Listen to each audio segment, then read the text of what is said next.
Welcome. This is PJ Ferguson, founder of the Peace on Earth movement, and this is Inner Peace podcast number 3. The topic of this podcast is loving others.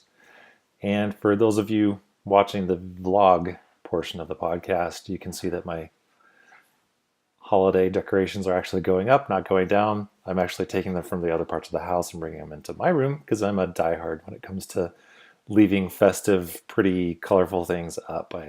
I like them, so I leave them up.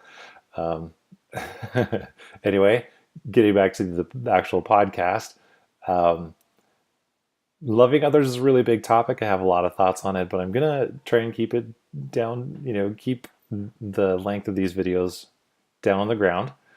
Um, I wanted to start with a couple of quotes that I thought were really great as far as loving others specifically. And the first one is by Debasish Marita. And the quote is, "By loving others unconditionally, we open the door of happiness." Now, this is just a little side note that I've been working with peace, happiness, and love for the last 8-9 years, and practicing them myself, teaching them to other people, and writing about them. And honestly, the more I contemplate them and talk about them, there is no difference between the three. Peace, love, and happiness are all the same thing to me, just different ways of describing that same thing. Because if you have peace, you're going to be happy. If you're happy, you're going to have love towards others. And if you treat others with love, you'll be at peace.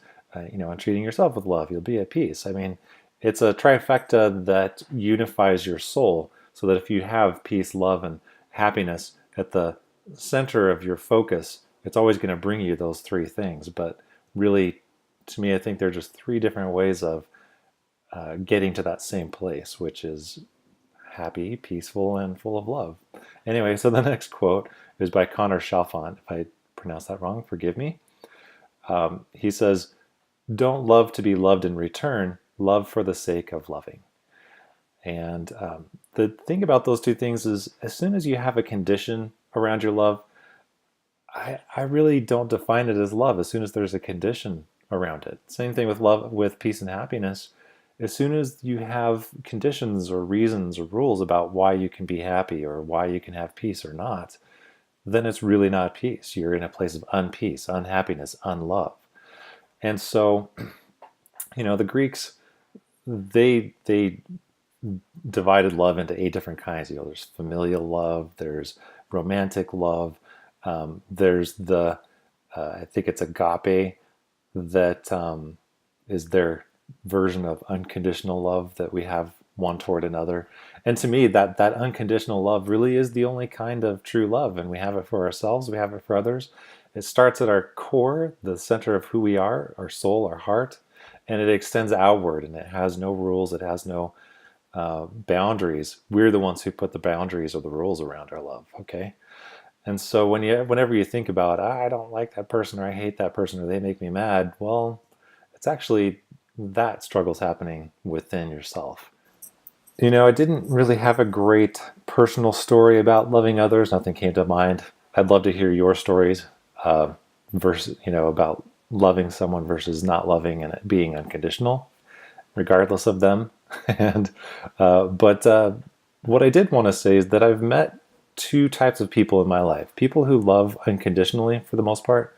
You can feel it just by being in their presence. You can stand and talk to them and just feel like you're not being judged, you're not being placed in any kind of compartmentalizations. They're not trying to whittle you down because of something about yourself. They just accept you for who you are and appreciate you as you are. And the other type of people are the people who do judge, who don't love unconditionally. They have conditions. You have to be like this, or you have to be like me. You have to keep these rules or these morals, or you have to be this kind of a person, or have this color of a skin even, in order to be loved. And so those are the 2 types of people that I've really encountered in my life. People who love and those who don't. And the ones who do love do it unconditionally. The people who don't love are the ones who have conditions. And again, that's just really my feeling about love, is that true, real love has no conditions. It has no rules. It has no reasons for not flowing unimpeded. It just is. And it's a beautiful thing when there's unconditional love. Okay. So, just a few takeaways that I wanted for you to have from this podcast. The first one is that loving others has nothing to do with them. Your love comes from within you. And as soon as loving another person has to do with their actions or who they are or requirements that you have for them to be, then it really isn't love. Now, loving someone doesn't mean that they have to be in your life. There are lots of toxic, unkind, unloving people out there. They're lost and they don't bring positive energy into your life. You can still love them, but they don't have to be in your life. What that means for you is that you set healthy boundaries for yourself and for those people so that their involvement in your life is limited, so that you can keep your life positive and healthy. Okay, but you can still love them just as they are. You don't have to have any conditions. Second takeaway is the golden rule. I did some research, and the golden rule is do unto others as you would have done unto you. Because for the most part, we want others to be nice to us. We want others to love us, to do kind things, to validate us. And so if that's what we want to be treated like, it only makes sense that we treat others that way. Now, again, the research that I did was to see how pervasive this rule or belief is in the world. And it turns out there's a version of the golden rule in just about every culture and every religion on the face of the planet. So if you really think about it, everybody in the world has some concept of, I should treat others the same way that I would want to be treated. And if you think about it even further, if everybody just did a little better on that one topic of treating others the way they would like to be treated, we would have peace on earth immediately, because everybody would be treating each other like royalty, really. Because, I mean, isn't that kind of how we want to be treated? We want to be treated like we're wonderful and amazing and beautiful. And hey, go treat people like that, okay? And I promise it'll come back to you. Maybe not immediately, and maybe not from everyone, but it will come back to you. I promise. I've done it, and it has returned to me many, many, many fold. The next takeaway is if somebody doesn't love you or harms you, you have to reframe their behavior with love somehow. For instance, the belief that everybody is doing the best that they know how with the tools that they were given. Everybody isn't born into the same circumstances or with the same beliefs or perspectives on life. And if you really think about it, there's a lot of people who have been given some terrible, terrible tools on how to deal with life or with others or with difficult situations. I know I was. And if people are using these really bad tools because that's all they have, well, you can't really hate them because they just don't have really good tools for dealing with life. That's just one thought or belief system that you can use to reframe other people's harmful behaviors. Like, you know what, maybe they are doing the best they know how, but maybe they're afraid and they've come from a place of fear, and we all understand that kind of fear. Another belief system might be something like, I have the power to rise above others' hateful or poor behavior.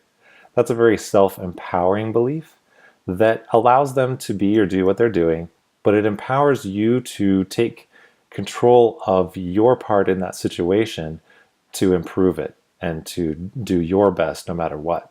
Because more often than not, if we behave within our own integrity in a difficult situation, it might still be painful, it might hurt, it might feel ugly and gross, but if we can come out of that circumstance or that situation or event, having kept our integrity, there's great joy and peace that comes from that.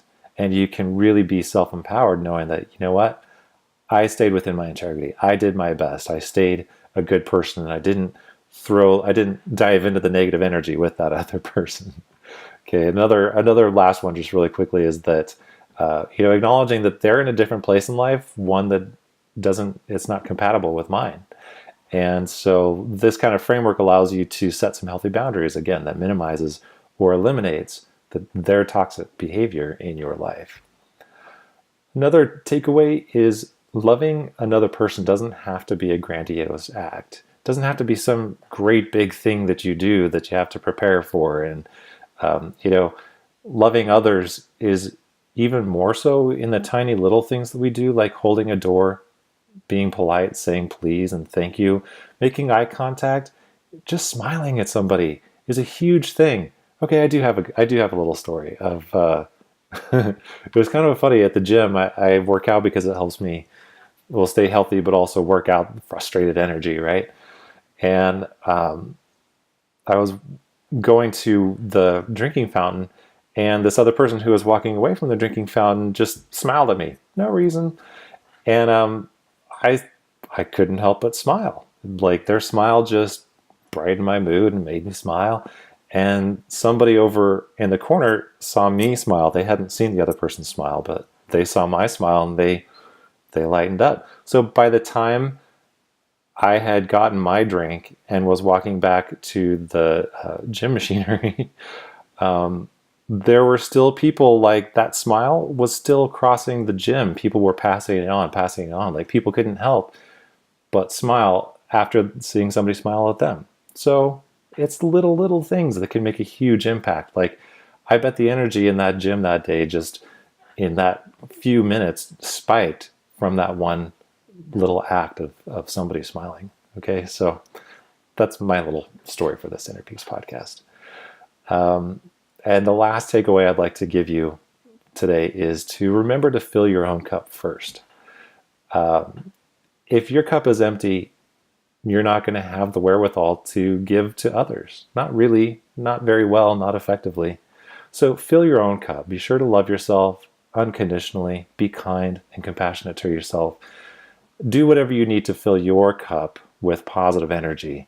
And once you do, it's just going to keep filling till it's overflowing, and you'll be putting that positive energy into other people's lives, and you won't even be able to help it. So that's the last takeaway, is fill your own cup first. So a few really quick homework ideas, things that you can do starting right now to implement happiness and peace in your life. The first idea is to identify somebody who you think you should be loving better. And as I say that, you probably have somebody that just pops right into your mind. And it may be somebody close to you, it may be somebody that you're just acquainted with, but you feel like you should be loving them better. You've got some anger, maybe some frustration, and you want to love them better, okay? The second part of this little bit of homework is to name some ways that you're not loving them the way you should. Maybe you're saying some mean things. Maybe you're, instead of smiling at them, you're giving them a grimace or whatever. Those little things can actually cause a lot of hurt to other people too. And now the last part of this homework idea is to think of how you can treat them better and improve the love that you give to that person or those people. Forgiveness, I know for me, has been a life-changing tool that I've used to improve the positivity and happiness in my life. You may need to change some habits of behavior or thinking that you're doing, or you may need to set some healthy boundaries. Just think of some ways that you can do better. It doesn't have to be anything big. It can be a little thing, but it might have a big impact for good. Anyway, so final quote for you. This one has many attributions, but it is, "A candle loses nothing by lighting another candle." I really love that one. And then the last quote by Connor Chalfant again is, "The love you give is its own reward." And that goes along with, don't love others so that they'll love you back. Just love others for the sake of loving, because that's your reward. So this is PJ Ferguson again, sending you love, peace, and joy. And I will see you at the next Inner Peace podcast.